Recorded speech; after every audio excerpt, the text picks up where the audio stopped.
All right. Well, hello and a good evening. A very happy Wednesday evening to you. This is Mr. Ippolito, and you are here for the Mr. Ippolito's YouTube Live Early Republic review session. Now, of course, I have not been in the building the last couple of days. Five teachers and Ms. Bennett. We have five teachers, including myself and our principal, Ms. Bennett. We have all been at the Pasadena Convention Center the last 2 days. We're going to be there again tomorrow for our intervention training. It's how can we help students to better learn and just help students to do better in school. So it is a very worthwhile conference. I apologize for not being there with you in person for 3 days this week, but I promise you that the work that we're doing is very important work to help not only you but your peers at Rio Norte Junior High School. All right. So having said that, I just want to really quickly I'll say this: if you are on live and if you'd like to type your name in the chat, then I would love to give you a shout out and say thank you for being here. Give you a live shout out while you are throwing your name in the chat, and you could say hello, good evening, what's up.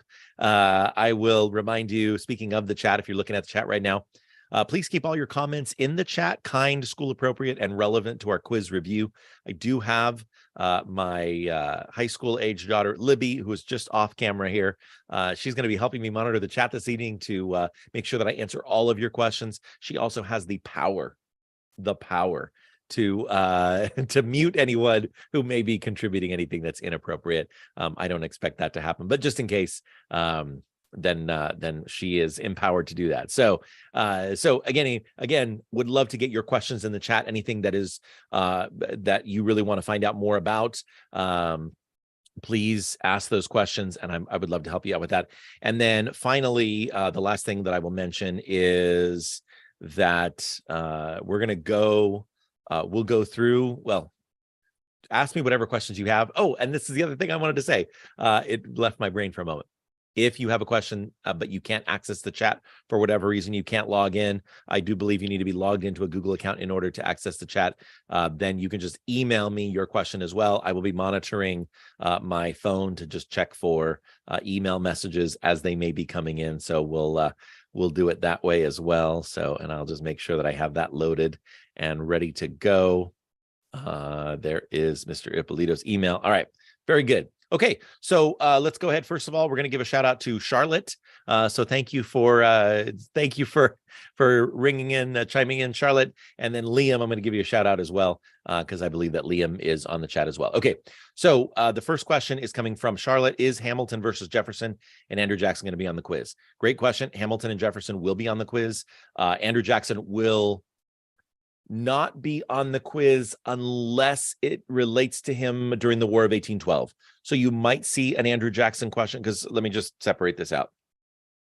You've learned about Andrew Jackson as the war hero, the Battle of New Orleans war hero during the War of 1812. That is all so far that you've learned about Andrew Jackson. Now, some of you may be doing a little bit of early prep for your Andrew Jackson Socratic seminar that's coming up next week, but none of that information from the Socratic seminar, none of that research that you're doing on Andrew Jackson for that is going to be on this quiz. So the only thing you need to be responsible for is knowing that he was that war hero in the Battle of New Orleans in the War of 1812.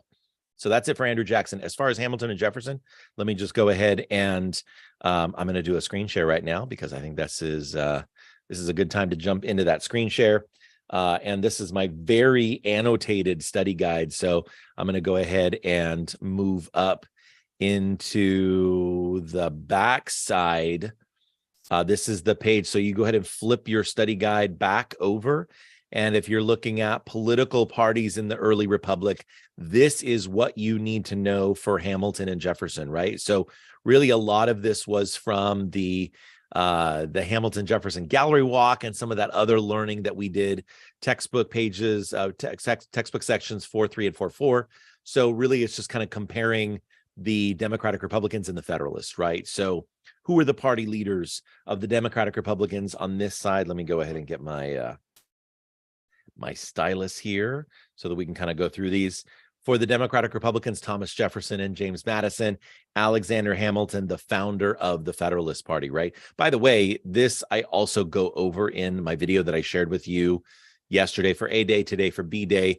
It is it's like the sneak preview right? So if you wanted to go over this again, you could also kind of a deeper dive. You can also look at the sneak preview as well.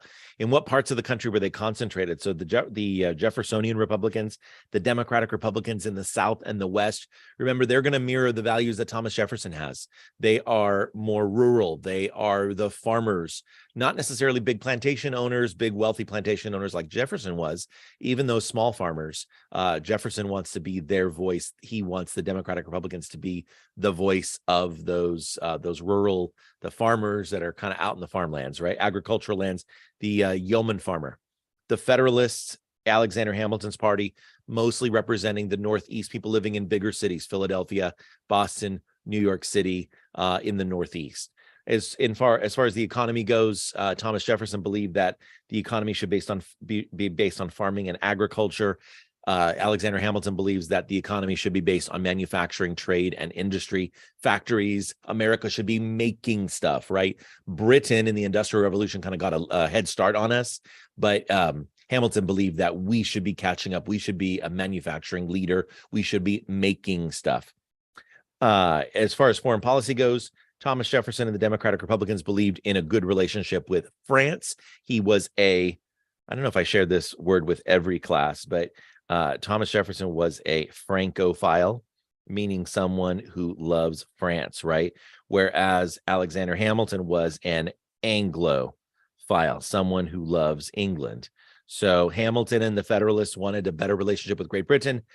Jefferson and the Democratic Republicans wanted that better relationship with France, which would then, just by extension, if you're thinking of the War of 1812, right, which party didn't want to go to war against Britain in the War of 1812? Well, if they're Anglophiles, if they love Britain, then the Federalists are going to be the ones who are like, no, we should not be going to war of 1812. Whereas the Democratic Republicans, they were the ones who were like, let's go to war. Let's do this, right? They were the war hawks. All right. Beliefs on the role of government. Jefferson believed that the national government should be small and limited. Of course, that was until he became president of the United States, right? And he doubled the size of the United States with the Louisiana Purchase. Jefferson, we talked about Thomas Jefferson being a man of contradictions, someone who kind of said one thing and believed one thing for a long time. Once he got a taste of the power of the presidency, though, he thought, you know what, I could use the power of the presidency to create this empire of liberty, right? This yeoman farmers empire of liberty. But for the most part, Jefferson, the Democratic Republicans believed that the national government should just be limited to the power that is specifically given in Article 1, Section 8 of the Constitution, whereas the Federalists believe that the national government should be central, that power, the national government should be strong and powerful, that power should be centralized, and power should rest with the federal government, the national government of the United States, not with the states. And then, of course, the Jefferson believed that power should be with the states, like it was in the Articles of Confederation. And then finally, what happened to the party by 1828? The Democratic Republicans had evolved into the Democratic Party. That would become the party of Andrew Jackson. And whereas the Federalists, they pretty much kind of faded away into nothing. Although we did talk about how they would become the Whig Party, and then eventually, so that Whig Party is going to come about in the 1820s, and then they're going to kind of merge with the Whig Party, and then in 1854, you don't need to know this. This is just kind of, you'll need to know it later. You don't need to know for this quiz.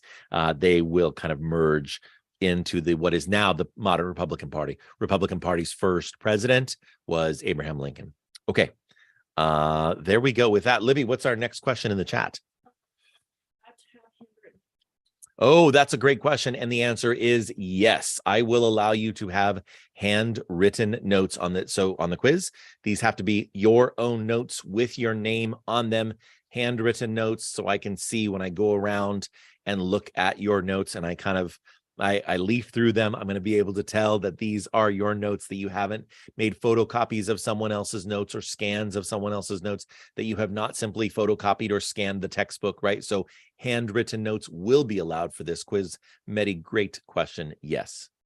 Okay. Well, Libby, so far, this is going to be a quick review. I'm guessing that a lot of students are just ready for this quiz. I will go ahead and I will take this opportunity. Oh, good. Okay. Well, okay. So Sarah asks a great question. And I'm going to start off by just kind of going over the format really quickly. So as of this moment, tonight, I'm going to finish updating the quiz. Of course, my period 1 class is going to take the quiz tomorrow. So, but here's where we stand right now. If I were not to change a thing, right? If I don't switch anything at all, here's the way that this is going to work. First of all, when I say D&D, that's not Dungeons and Dragons. Shout out to the D&D club though. What I mean by this is drag and drop. So there's one drag and drop section where you are going to, many of you practiced it yesterday and today, where you drag and drop. It's informative. You can log on to formative.com, or you go through the link that I put in Google Classroom yesterday and today, and you can practice dragging and dropping. You'll need to practice dragging and dropping unless you feel confident doing it, or maybe you've already done it in other classes. But basically what you're going to do, there's going to be a statement, right? This is for this part right here. There's going to be a statement that says, for example, this party believed in manufacturing being the foundation of the American economy. And you're going to drag that over to the Federalist, because that's a Federalist thing, right?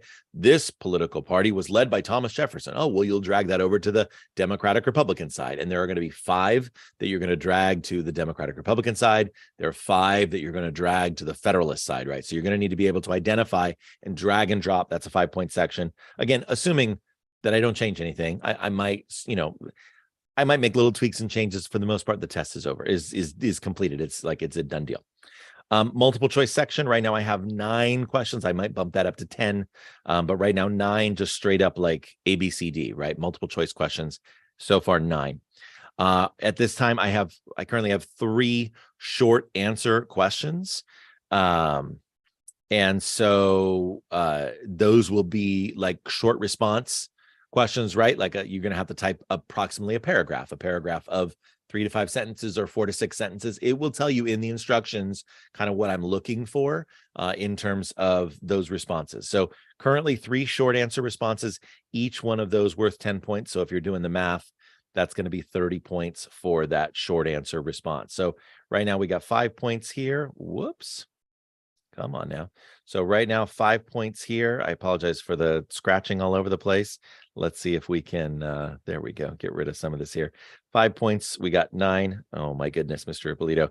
9 points here, 30 points total here. And then I currently have 1.1 survey question at the end. It's worth 1 point. All you need to do is just respond to the survey question, and then you'll get that 1 point. So currently right now we're sitting at a 45-point quiz, that's a pretty decent amount of points. So you definitely want to take this seriously and try to do well your first time. There will be a retake opportunity next week, but of course, next week, the last week before winter break, it's a crazy time filled with candy canes and Santa hats. And the last thing you want to do, if you don't have to do, is do a test retake. Okay. Sarah now asks, what are the most helpful papers that we can use on the test, like ones we did in class? Also, are there pages in the textbook? Absolutely. So what I try to do, and I kind of need to erase some of my madness here in the study guide. So what I try to do, Sarah, and I think this can help everybody, is I try to, at the end of each review question, I try to put the handout that I think is going to be helpful.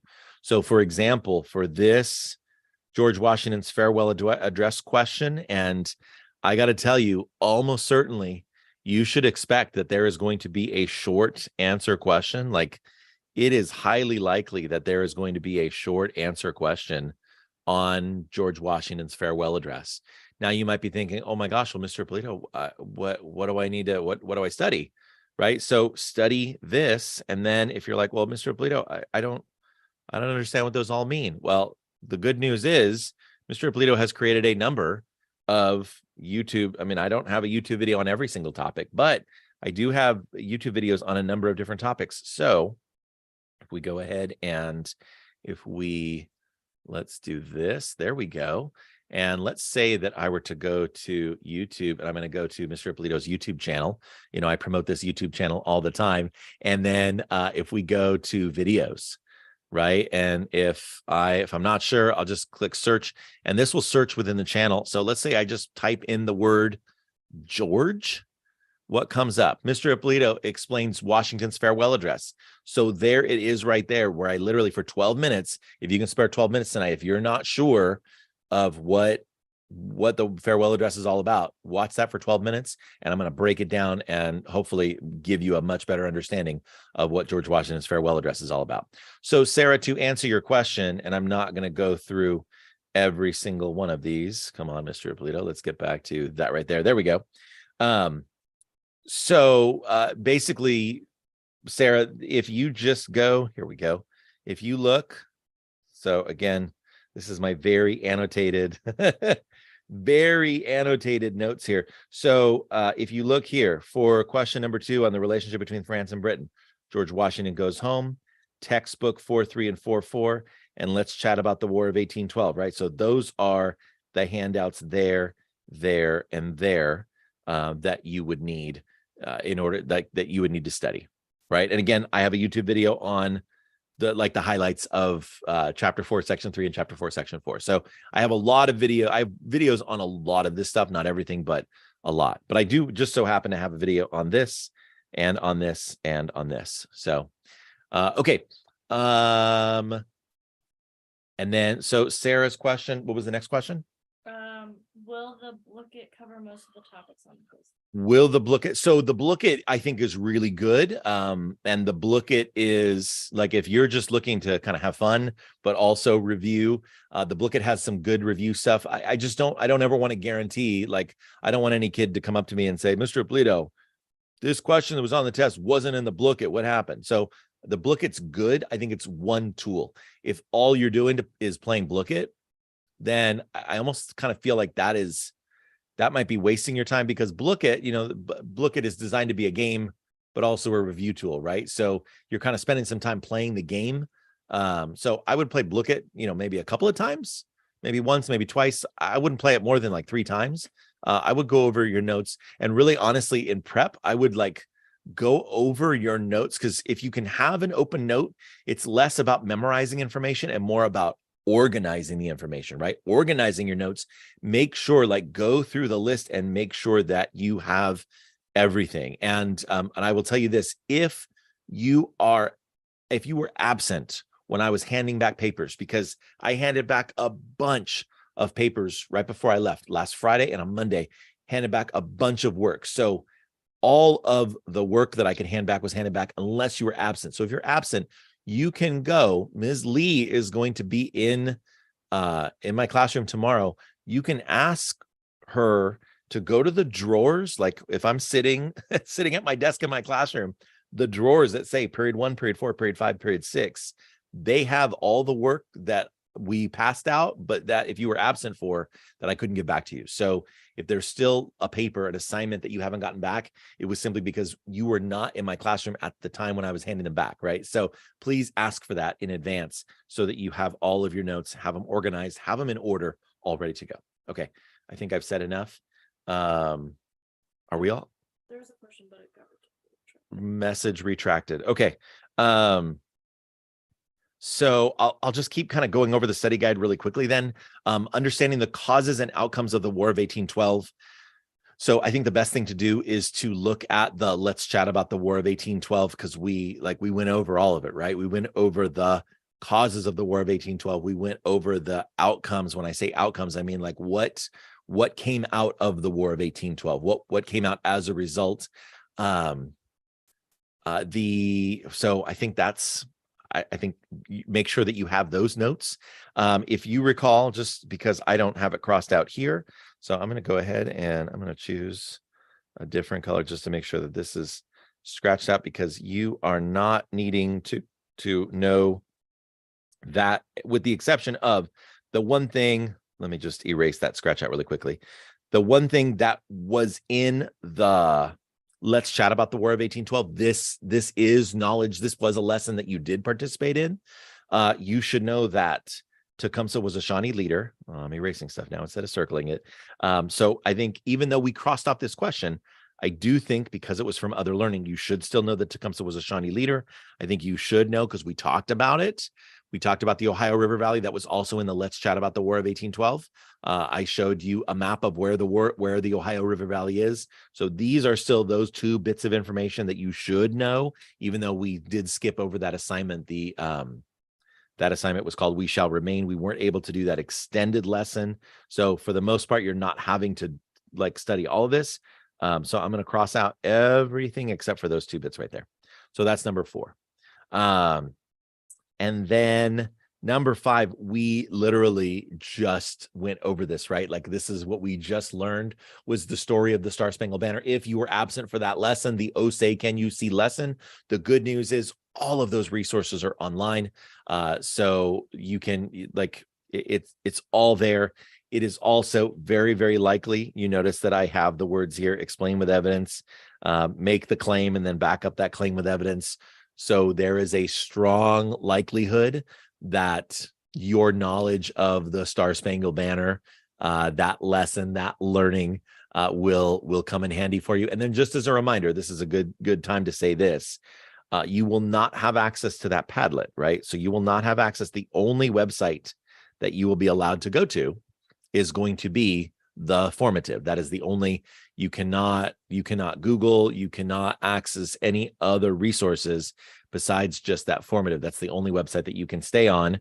And I will have Go Guardian running throughout the quiz time just to verify that the test environment is fair for everyone, right? Because it's not fair if this person over here is Googling or checking out other resources and you're following the rules, because it's just not, that doesn't feel right. So I will be running Go Guardian just as a backup, whether I'm in the classroom or not. I can't be looking at everyone's screen at one time. So that's why I will be running Go Guardian. Ms. Lee is going to be walking around tomorrow during testing. I will be walking around and monitoring Go Guardian during the testing time on Friday, periods 4, 5, and 6. So just a reminder, no electronic resources whatsoever. You can only use your paper handwritten notes. No electronic notes. Okay. Hey. Hi, this is Ashley. I was wondering if there will be any questions on Gabriel's rebellion. Oh my goodness, that no. And the reason why at this time I don't have any questions on Gabriel's rebellion, because Gabriel's rebellion, we're going to circle back to Gabriel's rebellion. It's an important rebellion, but we're going to circle back to it when we learn about slavery next quarter. So I'm going to do a callback to your learning on Gabriel's rebellion, but at this time, no questions on Gabriel's rebellion. Great question, Ashley. Thank you. And then a question from Faith. Hi, it's Faith Givens. I had to sign on to a different account for the chat to work. What is a protective tariff? There are a bunch of different meanings. There are. Okay. And Faith, thank you so much for checking in. And I'm glad you were persistent enough to get that to work. So let me go ahead and then I have a couple questions in email. Don't remind me that I have to check those. So the vocab, first of all, let me just say this. A protective tariff. This would be a good time. Can I do this? Oh my gosh, Mr. Ippolito. Can I do this? Oh, yes. Okay. Protective tariff. Let me go back in time here. I know this. I don't want to make anybody dizzy, but I did. For those of you, there were like, I don't know, 22, 23, 24 of you who, let me go back in time. No, I think I'm going a little bit too fast here. Where is protective tariff? I should have looked at my study guide really quickly to see. Mr. Ippolito's kind of jumping all over the place. Protective tariff. Oh, it's the 5th word. Okay. So don't mind me while I talk to myself right now. Let me keep going back in time until we get to protective tariff. We're almost there. Neutrality. Impressment. Protective tariff. Yay. All right. That's going to come into focus and that'll be less pixely in just a moment. Okay. So I'm going to explain protective tariff and then I'm going to talk about where you can find the rest of the vocab. A protective tariff. This is, let me erase all of this and let me explain what a protective tariff is. Yes, this may appear on the quiz, so I just want to make sure you understand what it is because I think it's important to know. This is country A. Let's say that this is the United States, USA in 1800. And let's say that this is Britain because I've already written the word Britain there. And so this is Britain in 1800 as well. Britain in 1800 has a larger manufacturing capacity than America does, right? Than the United States does. So Britain, let's say that has double the manufacturing capacity right now of the United States.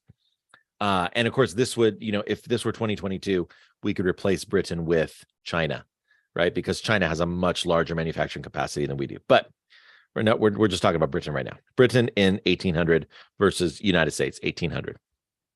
And so 1800, there we go. Britain, because it has a greater manufacturing capacity, Britain can produce more stuff and can produce it at a lower cost. Britain got into the Industrial Revolution sooner. Their factory system started sooner. So they have, just like China today can make stuff cheaper than we can, less expensive than we can, Britain in 1800 could make manufactured goods cheaper than American manufacturers could. So let's say, for example, that a manufactured good from the United States costs $4 to make. And let's say in Britain, it only costs $3 to make. So what the United States government is going to do is it's going to put a tax. It's going to put a tax on that import. Let me just scroll this down a little bit so you can see that it actually says tax on imports. That's what a tariff is.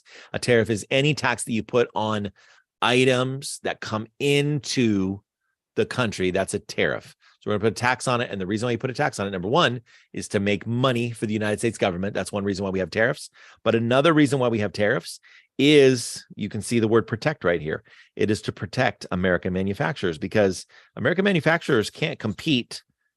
In 1800, they can't compete with Britain because it costs them more because they just don't have the industrial capacity. Just like today, we can't compete. China's labor costs are so low, right? Which is why stuff is made so cheap in China. And that's why we buy a lot of Chinese goods. So if you have an iPhone, Samsung, whatever your phone is that's in your pocket right now, or that's on your desk right now, that was made in China. It was made at the Foxconn factory in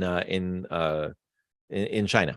So they can just make stuff cheaper than we can. Britain in 1800 could make stuff cheaper than the United States could. So what you do is this: as these goods, whatever this $3 item is, as it's coming into the United States, here's what you do. You add $1 onto the cost of that good. So now the British item is $4 and the American item is $4. And if you want to be even more protective, then here's what you do. Watch this. We're going to zoom in. Instead of $1, erase. Come on, there we go. Charge $1.50 tariff on the item coming from Britain now, because then it would cost $4.50 coming into the United States. So what are you gonna pay now? Are you gonna pay $4.50 for the item coming from Britain, or are you gonna pay $4 for the American item, right? So what we do is we tack on a tax onto the stuff that's imported to make American industry more competitive. So hopefully that was helpful. And Faith, I hope that answered your question. And let me just say this, because I can't possibly, in the 33 minutes that we have remaining, I can't possibly talk about every single one of these. What I can tell you is this. I can tell you that Confederation, we're crossing that off. And meteoric, we're crossing that off, right? All of these other terms are from something that we've learned. So all of these other terms are fair game. And if you would like to learn about these terms, if you're like, Mr. Ippolito, can I get some help, please, with the vocab? Then here's what you do. You either go to today's agenda, right, and look at the video that's here, Early Republic Vocabulary. You click on that link right there, and boom, Mr. Ippolito, in 23 minutes, I go over all of the terms.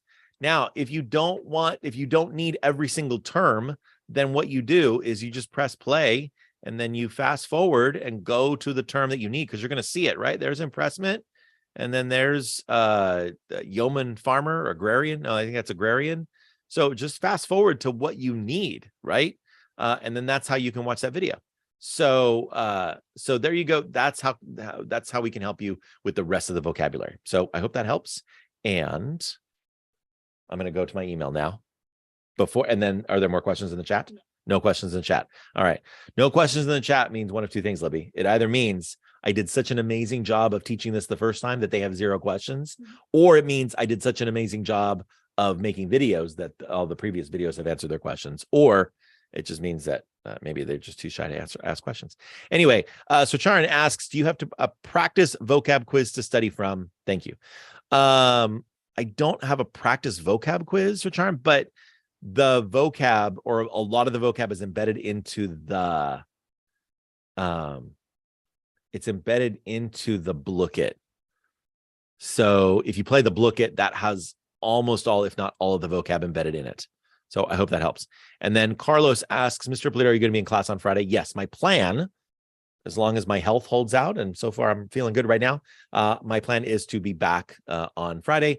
My conference is Tuesday, Wednesday, Thursday. So yesterday, today, and then tomorrow are my 3 days that I'm out.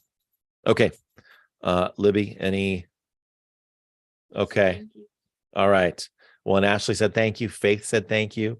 So let's see if I can, gosh, we might wrap this up in 30 minutes. That would be impressive.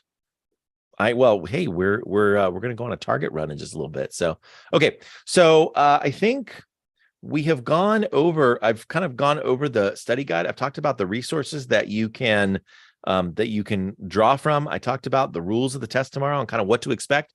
We talked about Democratic and Republicans versus Federalists, which is Thomas Jefferson and Andrew Jackson, or Thomas Jefferson versus Alexander Hamilton. I have told you, because if I talked about all the vocabulary, I would basically just be repeating everything from that video, and I just showed you where to get that video. So if you, whatever vocab you need is all right there in that video. So I think, my goodness, unless there are any other questions, I want to give an opportunity for anybody else. Give another moment. Libby, anything else? Any tips that you want to give? High school tips while we're waiting for any final questions to come in the chat. I know I'm totally putting you on the spot. Study. Okay. Well, hey, this is the fastest we've wrapped up a YouTube live review. So this is going to be available if you want to watch it back, want to watch the recording back. It's going to be available almost immediately on YouTube. So you can just click on that same link. If you jumped in late, or whatever the case may be, you just want to watch it over again. And there's so many other resources and videos that I dropped into Google Classroom yesterday and today. So all of those resources are there. The Blooket is there. And then, my goodness, I literally just got a question. And then Eve says, hi, can you explain the first question, please? Eve, I totally can. Yes. What were the main points of George Washington's farewell address? How well have we followed his advice? Be able to explain the meaning of each of the passages of George Washington's farewell address. All right, so here's what we're going to do. Since we have a little bit of time, I'm going to go ahead and by the way, if you're like, Mr. Ippolito, I just need a break, I need to go. Let me just show you that if you go to my YouTube channel, you can watch for 12 minutes. You can watch Mr. Ippolito Explains George Washington's Farewell Address. I will, however, go ahead and basically just kind of give a summary, since it may not be the full 12 minutes, but I'm just going to go ahead and I will open up the George Washington. Where is the George Farewell Address? Very good. This is George Washington Goes Home. So we're going to open this up, and we're going to flip over to the back. And can I go 200%? Sure, let's do it. Okay. Quote A, friends and fellow citizens, the period for a new election of a citizen to administer the executive government of the United States being not far distant. This quote right here is essentially, this is Washington. And I wonder if, you know what, if I already have my annotated version, then that would be a good, let's see here. Do I have Washington already? I do. Mr. Ippolito is on it. Okay, so let's go ahead and go to the annotated version instead. All right, great question, Eve. So he basically, in quote A, he's saying, you know what, we're about to have an election, presidential election. And the time has come for us to have a transition, right? For have a change. Are we going to, so who's going to run for president? And he's saying, I have declined to be considered among those. I have declined being considered among those from whom a choice is going to be made. So I've decided not to run for president. And here perhaps I ought to stop. However, Because of a solicitude for your welfare, I want you to, I really care about you, America, which cannot end but with my life. Like, I will not stop caring about America until I'm dead.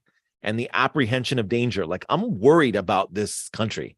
I have apprehension. This is one of those vocab terms. I have apprehension. Like, I'm worried about what's going to happen in the future. Natural to that solicitude, urge me on an occasion like the president to offer to your solemn contemplation. I just want you to think about this contemplation, and to recommend to your frequent review some sentiments which are the result of much reflection, of no inconsiderable observation, and which appear to me all important to the permanency of your felicity as a people. In other words, I just want you to be happy. That's another vocab term, felicity. Just means happiness. So I have a few things I want to share with you because I just want you to be happy because America, I love you. Quote B, promote then as an object of primary importance institutes for the general diffusion of knowledge. This is like, we need to have schools. We need to have education in proportion as the structure of a government gives force to public opinion. It is essential that public opinion should be enlightened. The reason why we need schools is so that our voters can be informed, so the public opinion can be enlightened, because we don't want stupid people voting, right? So we need education. We need institutions for the general diffusion of knowledge, so we can have an informed citizenry, so that people can make informed decisions when they go and they vote. Quote, see the common and continual mischiefs of the spirit of party. This is when he warns us against, please do not form political parties. There are so many common and continual mischiefs when we get into parties. They're sufficient to make it the interest and the duty of a wise people to discourage and restrain it. Please don't, whatever you do not form political parties. What do? We form political parties. It serves always to distract the public councils and enfeeble the public administration. In other words, you know what? Political parties, they just make our leaders dumber. It's just a bad idea. We shouldn't do it. But what do? We made political parties. It agitates the community. There's another vocab term. I love this vocabulary. It agitates, right? Just like an agitator. You can look, when we're done with this, look at your washing machine. Inside, you either have an agitator in the middle of the washing machine, right? That's like that pillar that's inside the washing machine that turns it. If you have a front-loading washer, you don't have that agitator in the middle. You don't have that pillar in the middle. Instead, you have agitator fins on the side. And what those agitator fins do is they move the water and the detergent. You know how a washing machine works? They move the water and the detergent and the clothing, and they kind of mix it all together, right? Because agitation means like stirring things up, stirring up trouble. Your washing machine stirs up your laundry to separate the dirt and the sweat and everything from your clothing to make them clean. But here, political parties, they agitate the community with ill-founded jealousies and false alarms, kindles the animosity. This is just like hatred or bad feelings, kindles the animosity of one part against another. Has part of America, does it have animosity towards another? Do Democrats and Republicans fight today and argue today? Yes. Foments occasionally riot and insurrection. We've talked about that already. We've had a peaceful transition of power in this country for every presidential election, except two. The first, I'm totally putting my daughter on the spot right now. The first time that a presidential election led to violence in this country was, you know this because we've talked about this in class, 1860, when who was elected president? It led to a civil war. Oh. Abraham Lincoln. Very good. Yes, my daughter knows American history. Yeah. And then the second time in American history that violence erupted as a result of a presidential election, 2020, January 6, 2021. Yes, the day that Congress was supposed to meet to certify the electoral vote, the electoral vote that was, by the way, already certified by all 50 states. Really, all they needed to do was just open up the ballot box and just like count the official vote. And they couldn't do it because there were rioters storming the Capitol. So does loyalty to political party every so often create riot and insurrection? Yes, it's happened twice in our country. It opens the door to foreign influence and corruption, which finds a facilitated access to the government itself through the channels of party passion. In other words, parties, bad. So that was quote C. Quote D, for this you have every inducement of sympathy and interest, citizens by birth or choice of a common country. That country has a right to concentrate your affections. Be proud to be an American is what George Washington is saying. The name of American, which belongs to you in your national capacity, must always exalt the just pride of patriotism more than any appellation derived from local discriminations. In other words, you might be proud, you might wear your LA Dodgers cap, you might wear your Raiders, or you're proud to be from California, you're proud to be from whatever part of the country, whatever local discriminations you might be from, but at the end of the day, you should be most proud to be an American. That should be what you're proudest of. Quote E, observe good faith and justice toward all nations. Let's be cool with all nations. Cultivate peace and harmony with all. Antipathy, this is just another word for like bad feelings. In one nation against another disposes each more readily to offer insult and injury, to lay hold of slight causes of umbrage. Umbrage, in addition to being a Harry Potter character, umbrage means you got your feathers ruffled. In other words, somebody rubbed you the wrong way. Sometimes it's someone upset you, like someone insulted you, right? So sometimes there's just the slightest something. This happens in junior high, I think in high school as well. Sometimes somebody says something, you're like, what? I take umbrage with that. If you want to be really fancy with your vocabulary, I take umbrage with that comment, right? In other words, I'm offended by that. Sometimes little things happen and then countries get offended, and then that's how wars end up starting. So let's just be cool. Let's cultivate peace with all countries. When accidental or trifling occasions of dispute occur, let's calm down. Let's just be cool. Likewise, a passionate attachment of one nation for another produces a variety of evils. In other words, we should not have any permanent entangling alliances with other countries. And what did we do? We entered into permanent entangling alliances with other countries. We have not done a very good job of following George Washington's advice. Finally, quote F, I anticipate with pleasing expectation that retreat in which I promise myself to realize the sweet enjoyment of partaking in the midst of my fellow citizens, the benign influence of good laws under a free government, the ever favorite object of my heart, and the happy reward, as I trust, of our mutual cares, labors, and dangers. One last time. That's from, like, literally, they took the exact words from George Washington's farewell address, put it in the song, my favorite song of that musical, One Last Time. It's the song about George Washington's farewell address.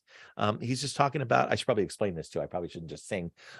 He is talking about his retirement, right? About I'm the sweet enjoyment of partaking. I'm finally going to get a chance to rest, but rest knowing that this country is in good hands because we set it up. Like, he's not bragging on himself because he's so humble, but he's like, I can retire happy. And of course, I think I may have mentioned this also. So he gives the speech in 1797. He will end up, his last day in office is March 4th, 1797. President George Washington died in 1799. So he got 2 years left to be at home with his wife, Martha, didn't have any direct descendants. He was unable to have any children. But his wife had children by her first marriage. And so by the time they were of this age, like, he was a grandpa. So he was like a step grandpa, right? So he had step grandchildren. His favorite of which, his little grandson, you remember his name from when we went to Mount Vernon? Yeah. So his nickname was Little Washy. Little Washy. So he got to spend time with the grandkids for a couple more years before he passed. Okay. Eve, I hope that you kept me on for another 10 minutes, but I love talking about George Washington's farewell address. So if we see no other comments have come in, I'm going to check my email one more time. Carlos says, I don't get what you have to do on political parties in the early republic on the study guide. Okay. So this is, let me go back to the study guide. There's our study guide. So political parties, Carlos, I'm going to the back of the page for you. Here we go. Here's what you need to know for the political parties. It's going to be a drag and drop. In other words, you're going to see, I think I may have mentioned, did I mention this earlier in the review? I may have talked about this. So for example, one of the questions might be, they got most of their support from cities like Philadelphia, Boston, and New York City. And you're gonna be like, oh, that's the Federalist. So you're going to take that statement and you're going to drag it and drop it. You're going to do a drag and drop into the Federalist column.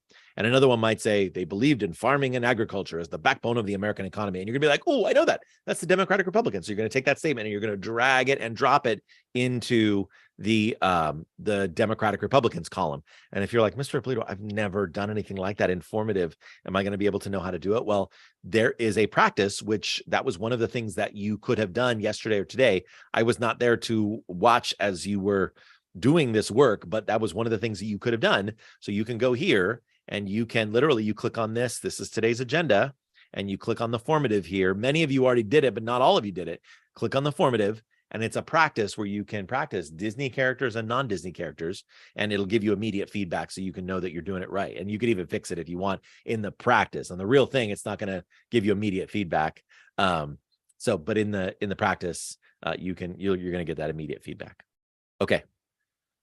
Any more questions pop up in the chat? Okay, Carlos, I hope that I answered your question, and seeing no other questions in the email and seeing no other questions in the chat, I really think that you have a lot of resources available at your disposal. And so, and you know what, really quickly, I will I was sharing my screen. Was I sharing my screen? But was I sharing? Oh, you know what? I was not sharing my screen whenever I was, let me do a new share really quickly, because I was talking about my website, but then I was talking about Google Classroom and I was never sharing it. So I will share this so that at least you know that I'm not going crazy here. Here we go. This is the agenda. It should pop up very soon. This is our Google Classroom agenda, right? So these are all of the resources that I shared. If you were in class yesterday or today, you saw this. If you were absent yesterday or today, then you should look it up. This is so finish the Star Spangled Banner assignment. This is the booklet that you can play. This is for the Socratic seminar. That's after you finish studying. This is that practice formative that I was talking about right there. So if you're not feeling confident on drag and drop, if you've never done drag and drop in another class in formative before, then you could do that here. And then the 2 videos, Early Republic quiz sneak preview. Really, if you've watched this entire video, please don't go back and watch this again. But you could watch the vocabulary because I did not go over all the vocabulary in this video. So you could watch the vocab video. And this is all of these resources are in Google Classroom. Okay. What's the question? Does the blanket, whatever. Yeah. Does the blinker cover some of the questions that's actually on the quiz? Yes, and I believe that question was from Tarek. Hi, Tarek. The booklet covers, yes, the booklet. I made the booklet so that it would be helpful to you, right? So now, if you're asking the question, because I said this at the beginning of our review session, do I only need to do the booklet? Is that it? No, you still need to study, and you should organize your materials, and you should go through your notes. But the booklet is helpful. The booklet has a lot of helpful stuff. I would not give you the booklet if I didn't think that those questions were helpful, but don't just rely on the booklet. And like I said at the top of the hour, part of the reason why you don't just play the booklet over and over and over again is because like some of it's game, right? So you're like playing a video game and you're spending time playing whatever format. I forget what the format of the game is, but you're spending time playing the game as opposed to just like going through review questions, right? So play the booklet a couple of times, once or twice. I wouldn't play it any more than 3 times because you can be spending that time organizing your notes. Go through all of your papers and make sure you have. Here's another thing that I can show you is this is everything from this unit, right? So anytime there's a paper, and especially a paper that I said in the study guide, like, hey, this is one of the papers that you should know, then just go through and make sure you have, like, start at the bottom, have your study guide, have the Oh Say Can You See, have the Let's Chat About the War of 1812, Thomas Jefferson, A Man of Contradictions. Like, have all of these papers, make sure that you know where they are, make sure that they're complete, make sure that you actually understand the answers. And then I think that's gonna be a good use of your time. Okay. I think we are now. I'm going to stop my share so you can see my face one last time. Folks, thank you so much for joining us this evening on the YouTube Live. And if you're watching a recording later, thank you for tuning in. And once again, we'll be taking that quiz. I think right now, 45-point quiz, taking it tomorrow. That's Thursday, December 8th in my period 1 class, and then Friday, December 9th in periods 4, 5, and 6. So good luck studying. And if you have any other questions, I will do my best. I'm at a conference. And I got to get to bed early tonight because I have to be up at 5 a.m. tomorrow. So I will do my best to respond to you, but hopefully you've got like all the resources that you need, and best of luck to you as you continue studying. All right. Take care. Have a good evening. Thanks so much for joining me. And I will see you. I'll be back in my classroom on Friday. So I'll either see you on Friday or next Monday. Thanks so much. Have a good evening. Bye-bye.